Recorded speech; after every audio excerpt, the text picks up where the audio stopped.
Hello friends, मैं प्रिया सिंह एक बार फिर से हाजिर हूँ आप सबके लिए एक नई कहानी के साथ। तो कहानी में आगे बढ़ते हैं। किसी गांव में एक संत घर घर जाकर भिक्षा मांग रहे थे। घूमते घूमते संत एक दुकान पर पहुंच गए। दुकानदार से भिक्षा मांगने के लिए संत उसके पास पहुंचे। दुकान में बहुत सारे छोटे बड़े डिब्बे रखे हुए थे। दुकान की सजावट बहुत अच्छी थी। संत उसकी दुकान देखकर बहुत प्रभावित हुए।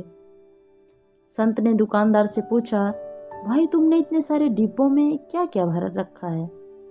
दुकानदार ने जवाब दिया, घर के लिए जरूरी सभी चीजें हैं, किराने का सामान है, मसाले और अन्य चीजें हैं। संत ने एक डिब्बे की ओर इशारा करते हुए पूछा कि भाई उस डिब्बे में क्या है? दुकानदार ने कहा, इसमें तो लाल मिर्च है। संत ने दूसरे डिब्बे के बारे में पूछा तो दुकानदार ने बताया उसमें नमक है।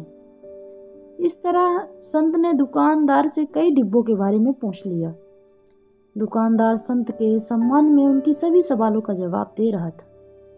तभी संत ने अलग रखे हुए एक डिब्बे के बारे में पूछा, उसमें क्या है, इसे अलग क्यों रखा है? दुकानदार बोला कि उसमें राम है, इसलिए अलग रखा है। ये बात सुनकर संत हैरान हो गए। उन्होंने सोचा कि डिब्बे में राम कैसे हो सकते हैं।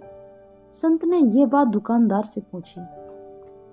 दुकानदार ने कहा कि जिस डिब्बे में कुछ नहीं होता, यानी जो डिब्बा खाली होता है, उसके लिए हम यही कहते हैं कि उसमें राम है। हम डिब्बे को खाली नहीं कहते। ये बात सुनते ही संत आश्चर्यचकित हो गए कि इस दुकान वाले ने इतनी बड़ी और गहरी बात कह दी। जिस बात को समझने के लिए मैं इधर उधर भटक रहा हूँ, वह बात इतनी आसानी से इस व्यक्ति ने समझा दी है। संत ने सोचा कि मैं तो भगवान की कृपा के लिए कब से भक्ति कर रहा हूँ, दर दर भटक रहा हूँ, लेकिन मैं बात नहीं समझ पा रहा था कि मुझे भगवान की कृपा क्यों नहीं मिल रही है।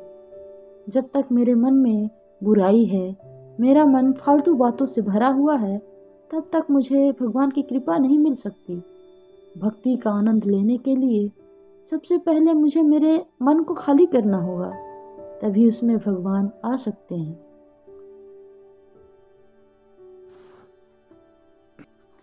इस कहानी का संदेश ये है कि अधिकतर लोगों के मन में गुस्सा, लालच, मोह, घमंड, दूसरों के लिए जलन और गलत विचार जैसी बुराइयां हैं। तब तक हमारा मन भक्ति में नहीं लगता, ना ही लग पाएगा। भक्ति में हमारा मन लगाना चाहते हैं तो हमें सबसे पहले इन बुराइयों को खत्म करना होगा।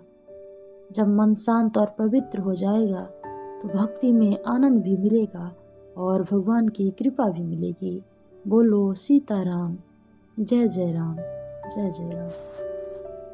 अगर आपको हमारी ये कहानी अच्छी लगे तो कमेंट सेक्शन में हमें बताएं। वीडियो को लाइक करें, शेयर करें और चैनल पे नए हैं तो चैनल को सब्सक्राइब करके बेल आइकन को भी प्रेस कर लें। मिलते हैं ऐसी ही नई कहानी के साथ।